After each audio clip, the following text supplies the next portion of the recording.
नमस्कार, आप देख रहे हैं न्यूज नेशन। आपके साथ मैं हूं चंदन सिंह। इस बार कोरोना प्रचंड रूप में दिख रहा है। मौत का आंकड़ा ज्यादा है। इस बार महामारी की सबसे ज्यादा मार वर्किंग क्लास पर पड़ी है, वही वर्किंग क्लास जो देश की अर्थव्यवस्था की रीढ़ माना जाता है। आज हम यही सवाल उठाएंगे। देश के जाने माने एक्सपर्ट्स और अर्थशास्त्री हमारे साथ मौजूद रहेंगे, उनके सामने हम ये सवाल रखेंगे। लेकिन पहले देखिए ये रिपोर्ट। टेस्ट सेंटरों पर लंबी लंबी कतारें, अस्पतालों में मरीजों के इलाज के लिए बेचैन तीमारदार, हर तरफ अफरा तफरी। चेहरों पर महामारी का ऐसा खौफ देश ने पहले कभी नहीं देखा था।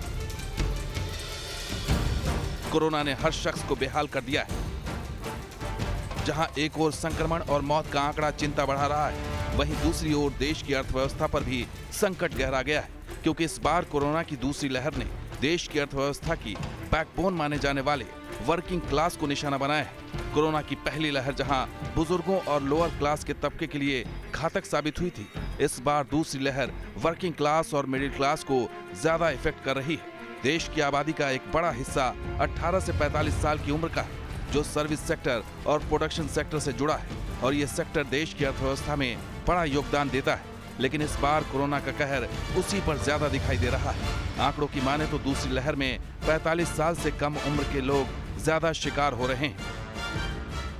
इस दौर में हमारा मिडिल क्लास जो है, मिडिल क्लास और अपर मिडिल क्लास, इसके ऊपर ये इसका जो जोर है वो ज़्यादा संकट है। जिससे ज़्यादा से ज़्यादा केसेस कोरोना के हमारे शहर में इस समाज के ऊपर ज़्यादा है, और यही समाज भारत का उपभोक्तागण है। आप इसका हमें ध्यान रखना होगा कि ये उपभोक्तागण की वजह से ही भारत की इकोनॉमी अच्छी तरह से चल पड़ती है। हमारे यहाँ जो खरीद फरोख्त होती है वो इसी उपभोक्तागण की तरफ से होती है। हालांकि सरकार ने 1 मई से 18 साल से ऊपर के लोगों के लिए वैक्सीनेशन का अभियान शुरू करने का फैसला किया है, लेकिन फिलहाल तो सबसे बड़ा सवाल ये है कि आखिर क्यों इस बार कोरोना का कहर सर्विस क्लास और मिडिल क्लास पर पड़ रहा है। कोरोना के कहर से वर्किंग क्लास और मिडिल क्लास को कैसे बचाया जाए। तो दिल्ली के मुख्यमंत्री अरविंद केजरीवाल जो कि प्रेस कॉन्फ्रेंस करने वाले हैं, और ऐसा माना जा रहा है कि लॉकडाउन को अभी और बढ़ाया जा सकता है। ऐसे में कहीं ना कहीं खतरा और बढ़ गया है, क्योंकि अगर लॉकडाउन बढ़ता है तो जो सर्विस क्लास है, जो कि मिडिल क्लास है, जिसे अर्थव्यवस्था की रीढ़ माना जाता है, कहीं ना कहीं वो सबसे ज्यादा प्रभावित होगा। इसी पर हमारी चर्चा होगी। हमारे साथ डॉक्टर राहुल भार्गव हैं और साथ ही डॉक्टर अंजर काजी हैं जो कि सीनियर फिजिशियन है। डॉक्टर भार्गव, अगर बात की जाए मिडिल क्लास की, तो मिडिल क्लास को देश की अर्थव्यवस्था की रीढ़ माना जाता है। कोरोना की सबसे ठीक है, इस वक्त अरविंद केजरीवाल क्या कह रहे हैं सुन लेते हैं, उसके बाद आएंगे आपके पास। 6 दिन का लॉकडाउन लगाया था, जो कि कल सुबह 5 बजे ख़त्म हो रहा है। जिस तरह से तेज़ी से केसेस बढ़ रहे हैं दिल्ली के अंदर, उसको देखते हुए ये लॉकडाउन लगाना बहुत ज़रूरी हो गया था। ये एक तरह से आखिरी हथियार है कोरोना के से डील करने के लिए, लेकिन जिस तरह से केसेस बढ़ रहे थे, ये आखिरी हथियार इस्तेमाल करना ज़रूरी हो गया था। लेकिन अभी भी कोरोना का कहर जारी है और कोरोना कम नहीं हो रहा। तो इसीलिए उसके मद्देनज़र कई लोगों के भी, जनता के बीच में भी जब हम लोगों ने बात करने की कोशिश की, सबका मत यही है कि लॉकडाउन को भी और बढ़ाना चाहिए। तो लॉकडाउन को दिल्ली के अंदर 1 हफ्ते के लिए और बढ़ाया जा रहा है, अगले सोमवार को सुबह 5 बजे तक के लिए। इस दौरान हमने देखा, लॉकडाउन के दौरान की संक्रमण दर, पॉजिटिविटी रेट जिसको कहते हैं, ये लगभग 36-37% तक पहुंच गई। आज तक इतनी संक्रमण दर हमने दिल्ली में तो नहीं देखी, बाकी दुनिया भर में हो सकता हुई हो कहीं पे, लेकिन 36-37% तक संक्रमण दर पहुंच गई। पिछले 1-2 दिन से थोड़ी सी कम हुई है, आज 30 के नीचे आई है, 29 पॉइंट कुछ आई है। मैं ये नहीं कह रहा कि कोरोना ख़त्म होने की दिशा में जा रहा है, लेकिन ये अभी तथ्य हैं। अभी और कुछ दिन देखना पड़ेगा, हो सकता है बढ़ जाए, हो सकता है कम हो, लेकिन हम भगवान से प्रार्थना करते हैं कि कोरोना से हम लोगों को मुक्ति मिले। पिछले कुछ दिनों से हम देख रहे हैं कि दिल्ली में ऑक्सीजन की काफ़ी ज़्यादा समस्या हो रही है। दिल्ली में ऑक्सीजन की काफ़ी कमी महसूस हो रही है। दिल्ली की इस वक्त ज़रूरत 700 टन की है, और हमें केंद्र सरकार से 480 टन अलॉट हुई है। कल 10 टन और अलॉट किया केंद्र सरकार ने, 490 टन अब दिल्ली को अलॉट हुई है। लेकिन ये पूरी अलॉटमेंट भी अभी दिल्ली में नहीं आ रही है, इसका भी काफ़ी कम, एक तरह से कल 330-335 तक ही दिल्ली पहुंची है। तो 700 टन की ज़रूरत है इतने कोरोना की महामारी में, उसके मुकाबले में 330-335 ही पहुंच रही है। ये दिल्ली जो ऑक्सीजन की कमी है, दिल्ली के अंदर ऑक्सीजन पहुंच नहीं रही है, जगह जगह से जो ऑक्सीजन आनी है, ये एक बहुत बड़ा कारण है जो ऑक्सीजन की कमी जगह जगह अस्पतालों में महसूस हो रही है। लेकिन हमारे ऑफिसर्स, हमारे सभी मंत्रीगण, हमारे सभी लोग रात रात भर पिछले कुछ दिनों में, जब से ऑक्सीजन की कमी हुई है, एक एक अस्पताल जहाँ जहाँ कमी है वहाँ सप्लायर से, मैन्युफैक्चरर से, ट्रक ड्राइवर से जो लेके आ रहा है उससे फ़ोन कर करके कोशिश कर रहे हैं कि समय पे अस्पताल में पहुँचे। मैं ये नहीं कहूँगा कि सारी कोशिशें कामयाब रही, कई जगह फेल भी हुए हम लोग, और कई जगह हम समय पे ऑक्सीजन पहुंचाने में हमारी टीम कामयाब भी हुई। तो सबसे पहले तो मैं उनको जो रात रात भर काम करके और अस्पतालों तक ऑक्सीजन पहुंचाने की जो लोग भी कोशिश कर रहे हैं, उन सबका मैं धन्यवाद करना चाहता हूं कि इतने मुश्किल समय में इतनी मेहनत कर रहे हैं। क्योंकि ऑक्सीजन इतनी इस वक्त कीमती है, इतनी कम है, तो उसका मैनेजमेंट करना बहुत ज़रूरी है। तो उसको मैनेजमेंट करने के लिए भी अब कल से ठोस कदम उठाना चालू किया। हमने एक वो पोर्टल टाइप बनाया है और ऑर्डर जारी कर दिए गए हैं, जिसमें हर 2-2 घंटे में मैन्युफैक्चरर से लेके और अस्पताल तक, एंड यूज़र तक, हर एक को 2-2 घंटे के अंदर अपनी ऑक्सीजन की पोजीशन बतानी पड़ेगी। कि मैन्युफैक्चरर को बताना पड़ेगा कि पिछले 2 घंटे के अंदर कितने ट्रक उसके निकले, सप्लायर को बताना पड़ेगा कि कितने ट्रक उसके दिल्ली के अंदर, दिल्ली की तरफ जा रहे हैं, अस्पतालों को बताना पड़ेगा कि पिछले 2 घंटे में कितनी इस्तेमाल हो गई, कितने घंटे की और बच गई। ये सारी चीज़ें ताकि दिल्ली सरकार को पता रहे कि कहाँ कमी आने वाली है। तो इसके अलावा केंद्र सरकार से काफ़ी सहयोग मिल रहा है। कल भी पूरा दिन केंद्र सरकार के अलग अलग मंत्रालयों के साथ हमारे ऑफिसर्स की टीम बैठी रही, और दोनों टीमें, केंद्र सरकार और दिल्ली सरकार, अच्छे से मिलके काम कर रही हैं, और कोशिश की जा रही है कि जो भी सप्लाईज़ आने में दिक्कत हो रही है, उन दिक्कतों को दूर किया जा सके। और मैं समझता हूँ कि आने वाले कुछ दिनों के अंदर ये बहुत ज़्यादा अफरा तफरी का जो आलम है, ये ठीक हो जाना चाहिए। कल हम पूरी कोशिश कर रहे हैं कि जहाँ से भी, और केंद्र सरकार से तो मदद मिल रही है, और भी जहाँ से भी हम लोगों को ऑक्सीजन मिल सके, ऑक्सीजन के टैंकर मिल सके, पूरे देश से, दुनिया भर से हम पूरी कोशिश कर रहे हैं।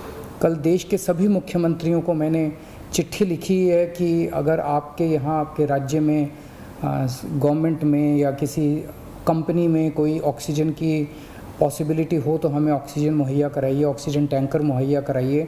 कुछ एक राज्यों के साथ बातचीत भी शुरू हुई है, जब भी कुछ कॉन्क्रीट नतीजे आएंगे मैं आपको ज़रूर बताऊंगा। लेकिन बहुत ज़्यादा कठिन परिस्थिति है, इन कठिन परिस्थितियों के अंदर सब मिलके काम कर रहे हैं। मैं उम्मीद करता हूं कि ये जो इतनी बड़ी इमरजेंसी क्रिएट हो गई है, इससे हम लोगों को जल्द छुटकारा मिलेगा। बहुत बहुत शुक्रिया। तो दिल्ली के सीएम अरविंद केजरीवाल, जिन्होंने ऐलान किया है कि लॉकडाउन 1 हफ्ते और बढ़ाया गया है। शुरुआत में 1 हफ्ते के लिए लॉकडाउन लगाया गया था दिल्ली में, लेकिन अब इसे और 1 हफ्ते के लिए बढ़ाया गया है, क्योंकि उन्होंने बताया कि इसकी वजह से संक्रमण दर में थोड़ी कमी आई है। पहले ये 36% से ऊपर थी और अब 30% के अंदर आती हुई दिख रही है।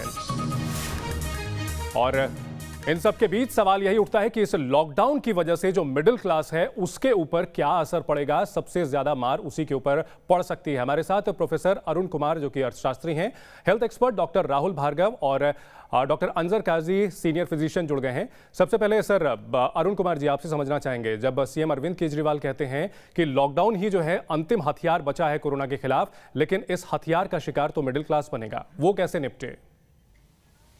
देखिए, लॉकडाउन अपने आप में ये जो डिजीज है उसका समाधान नहीं है, लेकिन इसको कम करने में जरूर इसका काम आता है कि अगर ये जो पॉजिटिविटी रेट है और जितना फैलाव है अगर वो इसी तरह बढ़ता रहा तो मतलब मेडिकल सिस्टम बिल्कुल फेल कर जाएगा, कोलैप्स कर जाएगा और जी। उससे सोसाइटल ब्रेकडाउन हो जाएगा।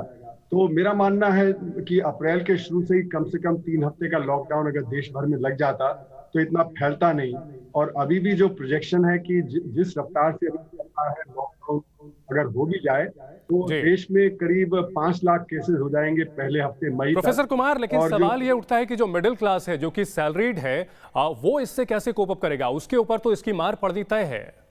देखिए, ऐसा है कि अर्थव्यवस्था पे मार तो पड़ेगी ही, क्योंकि ये भयंकर बीमारी है। अगर अभी भी लॉकडाउन नहीं किया तो आगे आने वाले समय में बहुत भयंकर इसका परिणाम होने वाला है। तो सवाल ये है कि कब मिलेगा।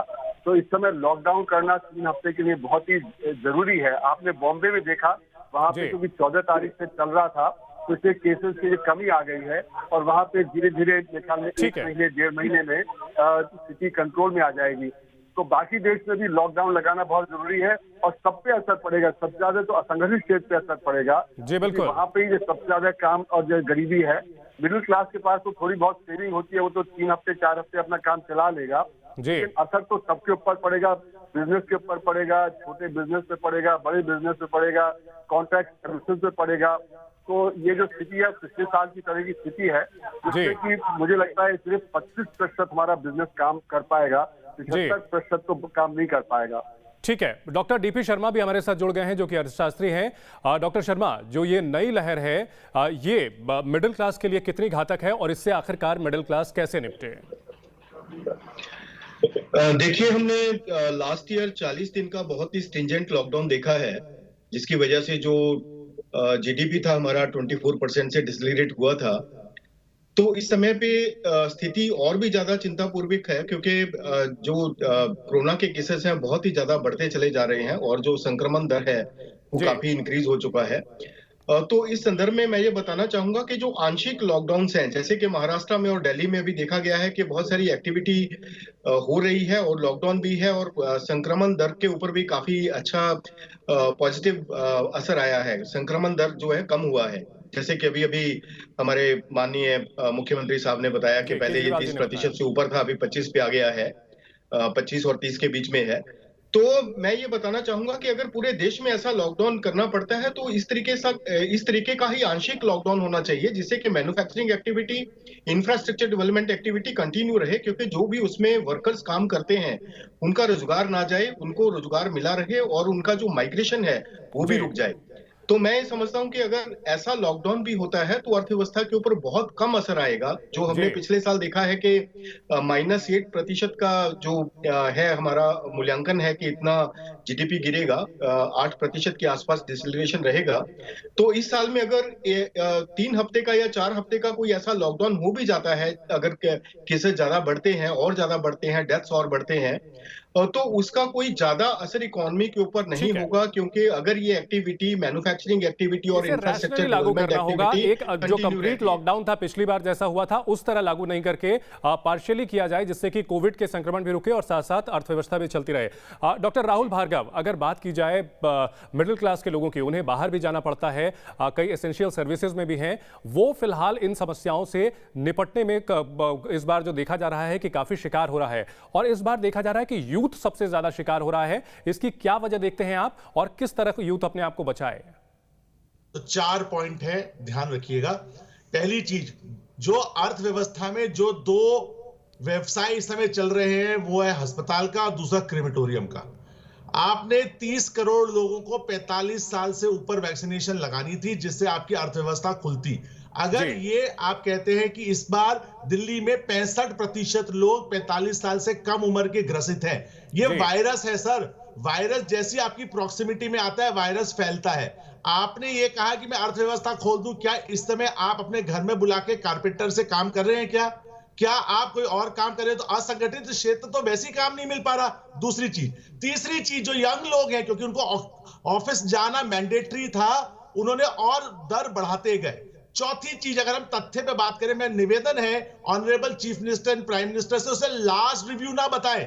वो पहला उपाय था, क्योंकि विश्व में अमेरिका मान लीजिए, यूके मान लीजिए, न्यूयॉर्क में लॉकडाउन हुआ तभी स्थिति कंट्रोल में आई। क्यों?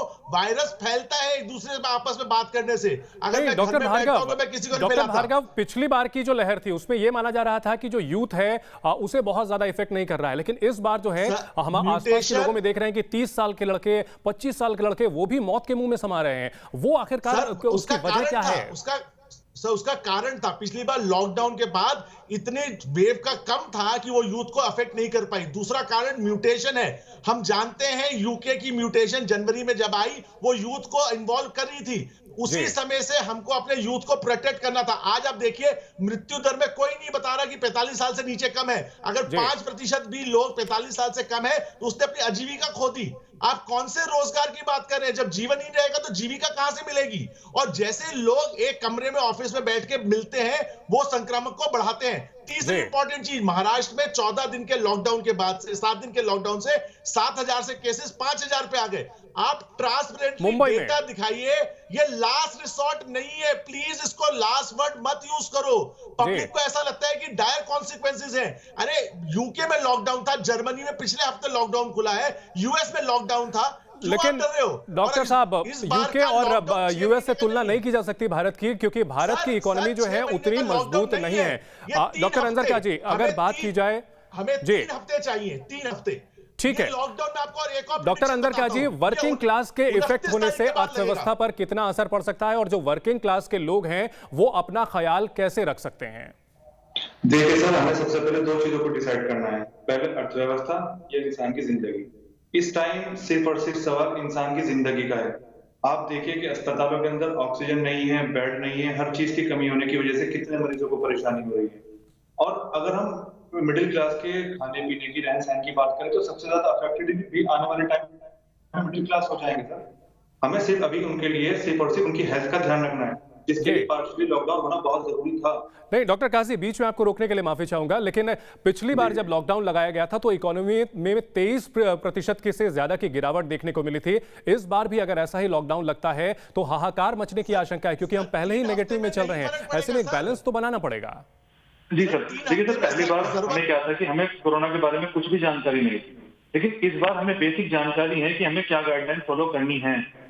हमें सिर्फ इस चीज का ध्यान रखना है। असल में क्या होता है, जब भी लॉकडाउन खुलता है तो अचानक से गैदरिंग शुरू हो जाती है, मार्केट शुरू हो जाती है, सब लोग मार्केट में चले जाते हैं। वो सबसे बड़ा रिस्क फैक्टर हो जाता है सर। जी बिल्कुल। प्रोफेसर अरुण कुमार, अगर इकोनॉमी की बात की जाए, जो सवाल मैंने अभी डॉक्टर काजी से लिया कि पिछली बार 23% हम नेगेटिव में चले गए थे, इस बार अगर जो लॉकडाउन में की ओर हम जैसे जैसे आगे बढ़ रहे हैं, अगर लॉकडाउन होता है तो अर्थव्यवस्था पर कितना असर पड़ सकता है?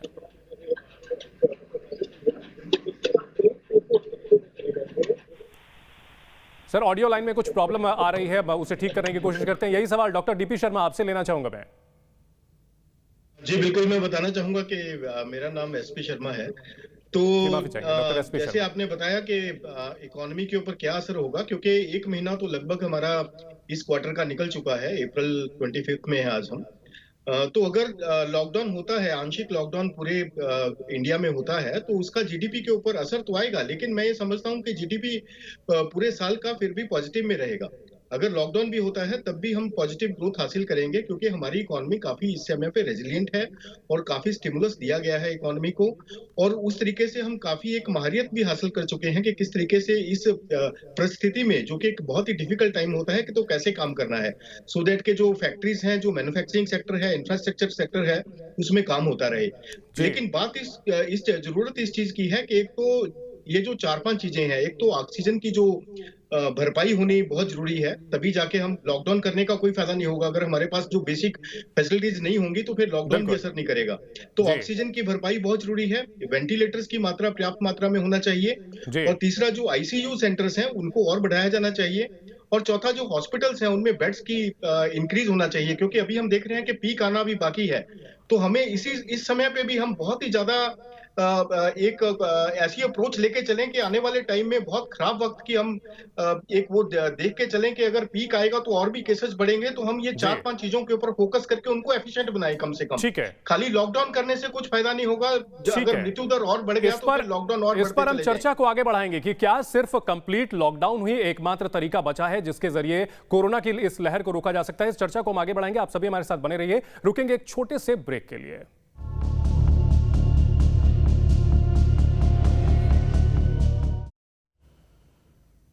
तो लगातार कोरोना के जो आंकड़े सामने आ रहे हैं वो डरा रहे हैं, लेकिन हम आपको सावधान कर रहे हैं। हम आपको सुरक्षित करने के वो तमाम उपाय अपने खास पैनल के जरिए बता रहे हैं और उन्हीं के चलते हमारे जो एक खास पैनल में मौजूद हमारे एक मेहमान हैं, आइए उनका इंट्रोडक्शन एक बार फिर से आपसे करवा देते हैं। प्रोफेसर अनुर कुमार अर्थशास्त्री हमारे साथ हैं, doctor Rahul Bhargava health expert हमारे साथ में है, डॉक्टर अंजर काजी हमारे साथ में मौजूद है, आप सीनियर फिजिशियन हैं, डॉक्टर डीपी शर्मा जी अर्थशास्त्री हैं आप हमारे साथ में। सबसे पहले डॉक्टर राहुल आपकी तरफ हम रुख करते हैं, हेल्थ एक्सपर्ट हैं आप, क्या कुछ सजेस्ट करेंगे इस वक्त जिस तरह से कोरोना से सर्विस क्लास और मिडिल क्लास है वो ज्यादा जूझ रहा है, कैसे खुद को बचाएं, क्या खास स्टेप्स आप देना चाहेंगे न्यूज़ नेशन के दर्शकों को? देखिए, सिंपल सी बात है, इस समय सर्ज इतना बड़ा है कि हम कितनी भी व्यवस्थाएं बढ़ाएं वो कम रहेंगी। जिस प्रकार से इन्फेक्टिविटी रेट है 36% है, 25% है, हम 1 साल तक भी बेड्स और ऑक्सीजन बनाते रहें तब भी वो कम पड़ेगी, क्योंकि हम जानते हैं 1 करोड़ 35 लाख की 135 करोड़ की हमारी आबादी है। दूसरी आवश्यकता, दिल्ली, महाराष्ट्र, दिल्ली में सारे उत्तर प्रदेश से, बिहार से मरीज आते हैं, तो दिल्ली और एनसीआर का इंफ्रास्ट्रक्चर कभी भी पूरा नहीं पड़ सकता, will always be behind the curve.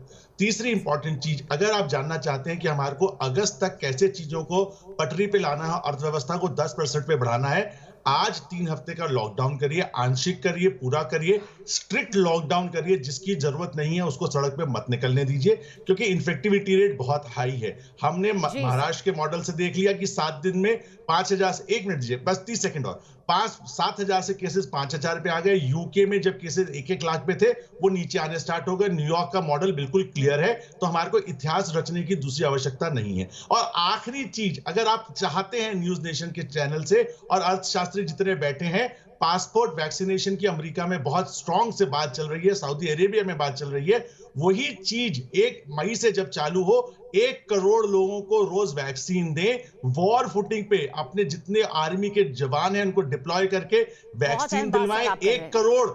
1 crore लोगों को रोज दीजिए, 3 महीने में 2 डोजेस लग जाएंगी और अगस्त से आपकी अर्थव्यवस्था 10% से बढ़ेगी। ये लिखवा लीजिए। अगर आपने वैक्सीनेशन में कोताही बरती तो अगस्त में भी हम अभी जैसी हालत में बैठे होंगे। बिल्कुल, आगे भी और डिटेल से आपके पास आएंगे सर, क्योंकि बहुत सारी ऐसी बातें हैं जो आपके जरिए दर्शकों तक पहुंचानी जरूरी है। लेकिन कितना सहमत नजर आते हैं डॉक्टर डीपी शर्मा जी, आप एक अर्थशास्त्री हैं, जानते हैं कि अर्थव्यवस्था को भी मजबूती देनी कितनी ज्यादा जरूरी है, लेकिन जो वर्किंग क्लास है उसको वैक्सीनेशन से कितना फायदा होगा? सर, ये सवाल आपसे जानना चाहते हैं, क्योंकि जब तक वर्किंग क्लास मजबूत नहीं होगा हमारी अर्थव्यवस्था इसी तरह से डगमगाएगी और इसके हमें दुष्परिणाम आगे बहुत देखने को मिलेंगे। आप इस पर क्या कुछ राय रखते हैं सर? जी बिल्कुल, पहले तो मेरा नाम एसपी शर्मा है, ये मैं बताना करेक्ट करना चाहूंगा। जी सर। और जैसे कि पहले प्रवक्ता ने बताया कि हमें बहुत ही अग्रेसिव अप्रोच लेने की जरूरत है, वैक्सीनेशन की बहुत ज्यादा जरूरत है, तो मैं पूरी तरह से सहमत हूँ। और मैं इस बात से भी सहमत हूँ कि लॉकडाउन, आंशिक लॉकडाउन ही हो चाहे, उससे बहुत फर्क पड़ेगा, क्योंकि अभी देखा गया है कि महाराष्ट्र में और दिल्ली में काफी फर्क पड़ा है। तो अगर केसेस बढ़ते हैं और डेथ रेट और इंक्रीज होता है तो पूरा लॉकडाउन करने में भी कोई ऐसी कोताही नहीं होनी चाहिए, क्योंकि जान सबसे ज्यादा जरूरी है। और यहाँ पे मैं बताना चाहूंगा कि पिछले साल जो स्ट्रिंजेंट लॉकडाउन हुआ था उसकी वजह से भी हमारी जो अर्थव्यवस्था है वो बहुत ही रेजिलिएंट रही और 8% के आसपास का हमने जो माइनस ग्रोथ रेट है वो एस्टिमेट किया हुआ है, जो लास्ट फाइनेंशियल ईयर था। तो इस साल भी अगर कोई ऐसा लॉकडाउन, आंशिक लॉकडाउन होता है जिससे कि हम समझते हैं कि मैन्युफैक्चरिंग एक्टिविटी और इंफ्रास्ट्रक्चर डेवलपमेंट एक्टिविटी चलती रहे, उसके ऊपर कोई असर नहीं आना चाहिए, क्योंकि नहीं तो लोगों का रोजगार जाएगा और उनको काफी दिक्कत हो जाएगी। तो ये एक्टिविटी आंशिक लॉकडाउन के साथ भी चल सकती है, जिससे कि अर्थव्यवस्था भी बनी रहेगी और लोगों के जीवन के ऊपर भी ज्यादा असर नहीं पड़ेगा और जो कोरोना का जो संक्रमण है बहुत ही कम हो जाएगा। तो मैं ये बताना चाहूंगा कि इसके साथ साथ हमें ऐसे कैलिब्रेटेड मेजर्स लेने होंगे एक तो जो 4-5 बेसिक चीजें हैं, जैसे कि खाली लॉकडाउन या आंशिक लॉकडाउन करने से कोई फर्क नहीं पड़ेगा जब तक हम ऑक्सीजन की भरपाई नहीं करेंगे, वैक्सीनेशन को और तेज नहीं करेंगे और आईसीयू बेड्स को इंक्रीज नहीं करेंगे, हॉस्पिटल्स में बेड्स को इंक्रीज नहीं करेंगे और लोगों में जागरूकता नहीं लेके आएंगे कि उनको घर से बाहर बिना मतलब नहीं निकलना है। आप सही कह रहे हैं, व्यवस्थाएं जो है वो बेहद मजबूत होने की जरूरत है, क्योंकि वक्त की यही मांग है। जब तक व्यवस्थाएं मजबूत नहीं होंगी, वैक्सीनेशन की प्रक्रिया में और तेजी नहीं आएगी, तब तक इसी तरह के रिकॉर्ड तोड़ मामले सामने आएंगे जिससे अर्थव्यवस्था को नुकसान है। इसलिए हम बात कर रहे हैं वर्किंग क्लास की। डॉक्टर अंजर, आपसे समझना चाहेंगे वर्किंग क्लास को वैक्सीनेशन से आखिर कितना फायदा होगा, कितना ज्यादा फोकस वर्किंग क्लास पर करना चाहिए? देखिए मैम, सबसे पहले बात की 18 साल से ऊपर सभी को वैक्सीनेशन हो जाना चाहिए। अभी तक हमने 30 तारीख से हमने वैक्सीनेशन स्टार्ट किया, जिसमें 18 साल से ऊपर के लोगों को लगेगा। और मैं आपको बताना चाहता हूँ कि मेडिकल टीम, चाहे वो डॉक्टर हो, चाहे स्टाफ नर्स हो, हर तरीके से हर परेशानी से निपटने के लिए पूरी तरह से सतर्क है। हमें सिर्फ मेडिकल इक्विपमेंट की जरूरत है जो हमें गवर्नमेंट के थ्रू मिलनी चाहिए, चाहे वो ऑक्सीजन हो, चाहे वो बेड हो, चाहे वो हेल्थ सेक्टर में कोई भी चीज हो। हम लोग पूरी तरीके से तैयार हैं इस चीज से निपटने के लिए। और जिस हम यंग एज की बात कर रहे हैं, जो लोग सबसे ज्यादा अफेक्टेड हो रहे हैं, हमें प्रिकॉशन भी वही लेने हैं जो हमने पिछले साल लिए थे, फेस मास्क, सोशल डिस्टेंस और हमें हाइजीन मेंटेन करने के लिए। हम लोग पूरी दुनिया से, पूरे इंडिया से, अपने हिंदुस्तानियों से सिर्फ यही कहना चाहते हैं कि ये टाइम हमें चैलेंजेस की तरह आपस में सब लोगों को एक साथ मिलकर लड़ना है। इसमें आप लोग सिर्फ मेडिकल डॉक्टर या कोई भी लोग कुछ नहीं कर सकते जब तक आप हम लोग सब एक साथ मिलकर नहीं चलेंगे। और रही लॉकडाउन की बात, मैम, चाहे वो पार्शियली लॉकडाउन हो या कंप्लीट लॉकडाउन हो, पूरे इंडिया में हर स्टेट में एक साथ करने की जरूरत है। कहीं ऐसा हो रहा है कि यहाँ पर 1 हफ्ते का लॉकडाउन है, यूपी में अभी लॉकडाउन ही नहीं लगा है और लोग बाग आ रहे जा रहे हैं, तो मैम ऐसे कैसे होगा? वहां से भी तो इन्फेक्टेड पर्सन यहाँ पर आ सकते हैं। हर स्टेट में साथ में लॉकडाउन करने की जरूरत है। हम ये देख रहे हैं कि जिस स्टेट में ज्यादा होते हैं वहाँ लॉकडाउन लगा देते हैं, जहाँ पर कम है वहाँ लॉकडाउन नहीं लगाते। क्या हम वहाँ पर लॉकडाउन इन्फेक्टेड पर्सन के होने का वेट कर रहे हैं ज्यादा?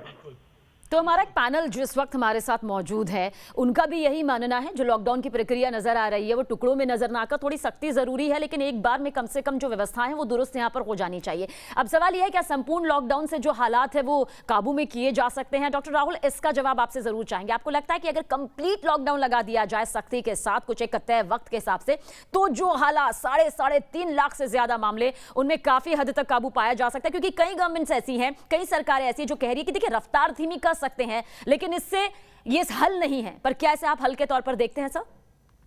बिल्कुल। 1918 में एक ही चीज ने काम किया था, वो है लॉकडाउन। पहली चीज हम पिछले 1 साल में देख चुके हैं, इटली हो, यूके हो, अमेरिका में न्यूयॉर्क हो, मिशिगन हो, सब जगह एक ही चीज काम आई, वो है लॉकडाउन, लॉकडाउन और लॉकडाउन। अब मैं लॉकडाउन क्यों बोल रहा हूं, आप एक बात समझिए। वायरस है जो हवा से फैलता है। अगर आप संक्रामक लोगों के पास में नहीं जाएंगे अगले 14 दिन में, तो मैं और आप अगर पास में रहते हैं, अगर मैं आपके संपर्क में नहीं आऊंगा 14 दिन तक, तो चांसेस ये है कि मैं 0% आपको फैलाऊंगा। अगर मैं आपके क्लोज रहता हूं, बार बार मिलता हूं, तो चांसेस है कि 60 से 70% आप भी कॉन्ट्रैक्ट करेंगे और आप हो सकता है एसिम्प्टोमेटिक हो, आप अपने घर पे जाएंगी। तो ये संक्रामक रोग एक्सपोनेंशियल फैलता है, 5 से 25, 25 से 125, 125 से हजारों में। तो आप सोचिए जब इतनी तेजी से फैलता है तो आपको क्या जरूरत है? पहली चीज लॉकडाउन की। दूसरी चीज, जब हमारे को पता है कि हमारी इकोनॉमी की हालत खराब है, साथ में हेल्थ व्यवस्था खराब है, 1.6% हमारे जीडीपी का यूज होता है, तो डॉक्टर, नर्सेज, ऑक्सीजन बेड पे आपके लोगों की मात्रा कम आने लगेगी।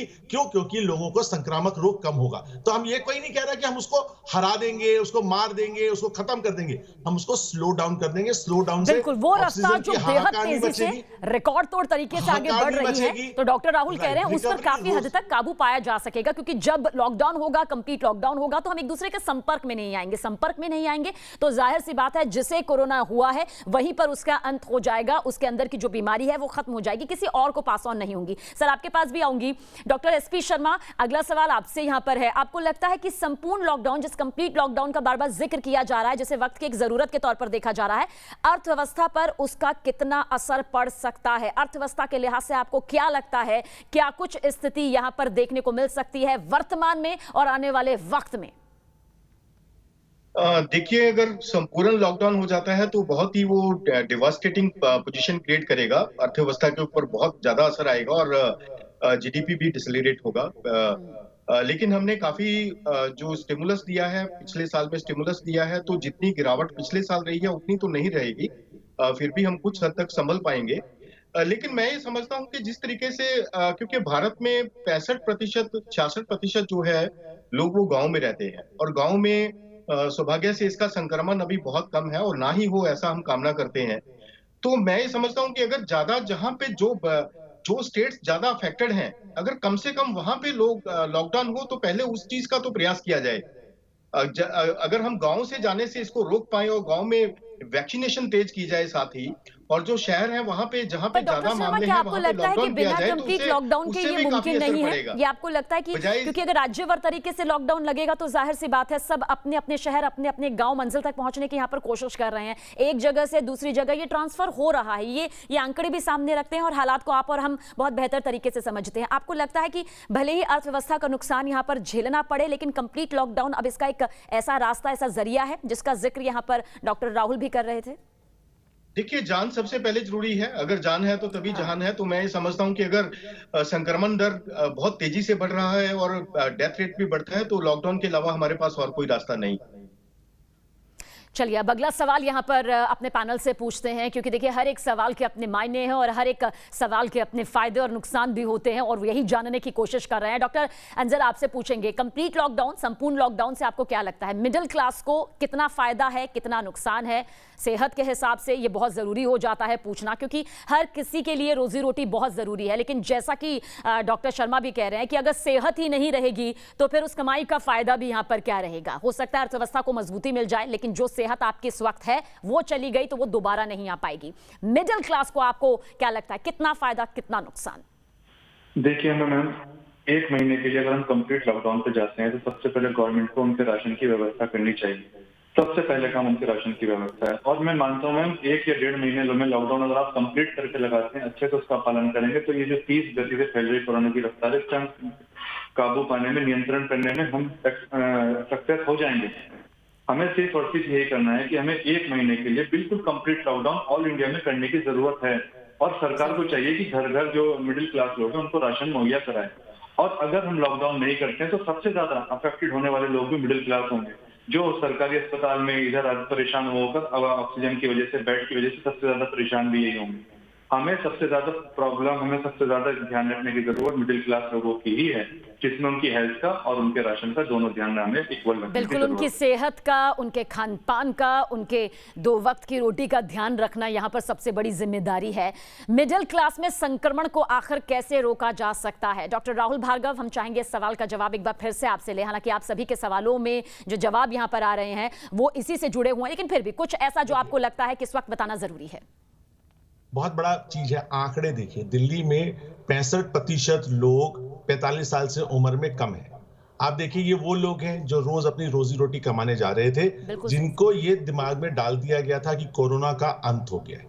3 चीजें जरूरी हैं। एक तो ट्रांसपेरेंटली फिगर्स देखिए, अगर आप हाइड भी करते हैं अपने बैकग्राउंड में ट्रू आइडेंटिटी देखिए कि कितने पेशेंट्स हैं और कितनी मृत्यु है और कौन सा एज है। देखिए वहां पे अमेरिका में एक एंथनी फॉसी करके डॉक्टर है जो पिछले 25 साल से 5 प्रेसिडेंट्स को एडवाइस करता हुआ है, ट्रांसपेरेंटली बताता है। ट्रंप के साथ में लड़ाई भी हुई, उसने पर सच्चाई का साथ नहीं छोड़ा।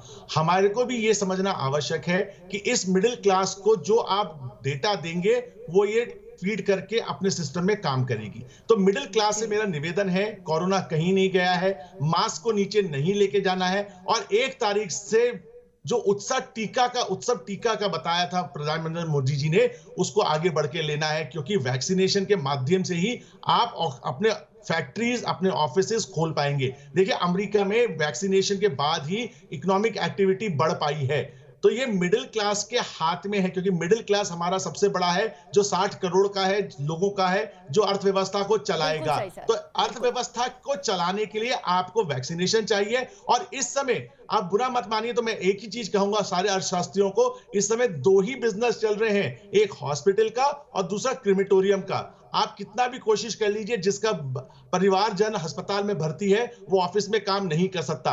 एक सिर्फ लोगों को लाके काम कराना है और दूसरा उनकी आत्मा के माध्यम से काम कराना है जो अच्छा काम हो। तो ये दोनों ही चीजें नहीं हो सकती जब तक ये भय का एनवायरनमेंट रहेगा। भय के एनवायरनमेंट से तो स्टॉक मार्केट गिर जाता है। आप बताइए ऑफिसेज लोग कैसे जाएंगे इस भय के एनवायरनमेंट में कि 3-3.5 लाख लोग आने हैं, तो आपको सिस्टम में ट्रांसपेरेंसी के साथ में, ऑनेस्टी के साथ में आपको ये कंप्लायंस भी लानी है कि सिस्टम सेफ है, आपके पास बेड है, आप काम करिए, अगर जरूरत होगी तो बेड और ऑक्सीजन मिल जाएगा। अभी जो व्यवस्था है उसको देख के कोई आदमी अपना काम में मन नहीं लगा सकता। ये एक बहुत बड़ा सच है सर, जिसका जिक्र डॉक्टर राहुल यहाँ पर आपने किया है। ये एक बहुत बड़ा सच है और अर्थव्यवस्था को मजबूती भी तभी मिलेगी जब आत्मा से इंसान काम करेगा। और इस वक्त अपनी चिंता अपनों से ज्यादा जो अपने आसपास के लोग हैं, अपने जो परिजन हैं, उनकी चिंता कहीं ना कहीं इंसान को ज्यादा परेशान कर रही है। डॉक्टर एसपी शर्मा, आपसे ये पूछना चाहेंगे सर, आपको क्या लगता है सर्विस क्लास के लिए ये नई लहर जो है, ये नया स्ट्रेन जो है, वो कितना खतरनाक और कितना घातक आपको यहाँ पर नजर आ रहा है? क्योंकि हम सॉल्यूशंस तो आपसे पूछ ही रहे हैं, लेकिन सर्विस क्लास डरा हुआ है, सहमा हुआ है, क्योंकि वो जानता है कि ये उसके लिए सबसे ज्यादा घातक है। लेकिन क्यों इतना घातक? देखिए, घातक इसलिए है क्योंकि इसका संक्रमण बहुत तेजी से बढ़ा है और किसी को भी अब भरोसा नहीं है कि उसको कभी भी कोरोना हो सकता है। सब लोग डरे हुए हैं। तो जिसका कि सर्विस क्लास के ऊपर ज्यादा इम्पैक्ट है क्योंकि उनको ड्यूटी पे जाना पड़ता है या फिर उनको किसी से मिलना पड़ता है। अगर वर्क फ्रॉम होम भी है फिर भी वो काफी व्यस्त रहते हैं, उनकी काफी रिस्पॉन्सिबिलिटीज हैं। तो उस वजह से जो सर्विस क्लास है उसके ऊपर बहुत ज्यादा इम्पैक्ट है। और जैसे कि पहले डॉक्टर साहब ने बताया कि वैक्सीनेशन की, मास वैक्सीनेशन की जरूरत है, हमें इसको बहुत तेजी से बढ़ाना चाहिए। यहाँ पे मैं बताना चाहूंगा कि अगर हमारे जैसे लोकसभा के पोल्स होते हैं वो लगभग कोई 2 महीने में कंप्लीट हो जाते हैं, पूरे चरण कंप्लीट हो जाते हैं। तो उसी तरीके से अगर हम मास वैक्सीनेशन चालू करें, एक जो वैक्सीनेशन प्रयास चल रहा है उसको तो चलने दें और हम टारगेट करके के कुछ दिनों के लिए इस स्टेट में पूरा वैक्सीनेशन करना है, स्टेट में करना है, जो ज्यादा संक्रमित स्टेट्स हैं उनको पहले लिया जाए, तो लगभग ये 2-3 महीने में सारी प्रक्रिया पूरी हो सकती है। तो उसको ऊपर एक बहुत जोर देना पड़ेगा। बता रहे हैं कि किस तरह से अभी फिलहाल किस राह को चुनने की जरूरत है, क्या तस्वीर यहाँ पर होनी चाहिए, वो यकीनन बहुत कारगर साबित हो सकती है, इसमें कोई दो राय नहीं है। लेकिन डॉक्टर एसपी शर्मा, ये भी आपसे बहुत जल्द जानना चाहेंगे, वर्किंग क्लास के अगर इफेक्ट होने से आपको अर्थव्यवस्था पर इसका कितना ज्यादा असर नजर आता है? हम सब जानते हैं असर होगा, लेकिन किस दायरे में, कितना ये फैला होगा? सर जल्द ये भी आपसे जानना चाहेंगे। देखिए, मैं ये बताना चाहूंगा कि क्योंकि पिछले 1 साल में काफी तजुर्बा जो है वर्किंग क्लास काफी हासिल कर चुकी है, तो अभी जो न्यू नॉर्मल है उसमें वर्किंग क्लास को वर्क फ्रॉम होम करने का काफी आदत पड़ चुकी है। तो असर जरूर होगा, लेकिन मैं समझता हूं कि जीडीपी के ऊपर जो पिछले साल जो हमने देखा है कि बहुत तेज असर हुआ। हमारा जो जीडीपी था Q1 में 24% गिरा, दूसरे क्वार्टर में 7.5% गिरा। तो इस साल उतनी गिरावट नहीं आएगी, हमारा जीडीपी फिर भी पॉजिटिव में रहेगा क्योंकि ये एक न्यू नॉर्मल है और लोगों को काफी हद तक वर्क फ्रॉम होम में प्रयास हो चुका है। और हमारा लो बेस इफेक्ट है, पिछले साल हमने काफी गिरावट देखी है, तो उसका एक स्टैटिस्टिकल जो इम्पैक्ट आएगा, जो इफेक्ट आएगा, उससे हमारा जीडीपी तो पॉजिटिव में रहेगा। अगर लॉकडाउन होता है तब भी रहेगा। लेकिन मैं ये बताना चाहूंगा कि ये बहुत ही ऐसी स्थिति है, गंभीर स्थिति है, इसको कंट्रोल करने के लिए हमें ये 5-6 चीजें जो मैंने पहले भी बताई कि ऑक्सीजन का लेवल इंक्रीज करना चाहिए, ऑक्सीजन की भरपाई होनी चाहिए सभी जगह पे, पूरे देश में भरपाई होनी चाहिए। और जो हॉस्पिटल्स हैं उनमें बेड्स इंक्रीज होने चाहिए, आईसीयू बेड्स इंक्रीज होने चाहिए। तो इसके ऊपर एक वार फुटिंग पे काम करने की जरूरत है, तभी जाके हम खाली लॉकडाउन से हम उसके ऊपर लाई नहीं कर सकते। लॉकडाउन होने के बाद, लॉकडाउन कितनी देर के बाद हमें खोलना ही पड़ेगा, 1 महीने के बाद। अगर फिर भी हमारे पास ये इंफ्रास्ट्रक्चर है तो कोरोना तो नहीं जाएगा। फिर हम ऐसी सिचुएशन फेस करेंगे, तो हमें जो बेसिक चीजें हैं सबसे पहले वो पूरी करनी चाहिए। बहुत अहम बात सर आप यहाँ पर कह रहे हैं कि देखिए लॉकडाउन तो यहाँ पर जरूरी है, लेकिन युद्ध स्तर पर काम करने की भी उतनी ज्यादा जरूरत है। बेड्स की जरूरत, ऑक्सीजन की जरूरत, ये तमाम ऐसी जरूरत है जिनकी व्यवस्थाएं वक्त पर और बहुत जल्द से जल्द होनी चाहिए। आप सभी का बहुत बहुत शुक्रिया, बहुत खास यहाँ पर आपने बातें बताई हैं जिनके चलते हम अपनी इस पूरे हालात पर काबू पा सकते हैं, इसमें कोई दो राय नहीं है। एक छोटा सा ब्रेक, लेकिन ब्रेक के बाद भी खबरें जारी हैं।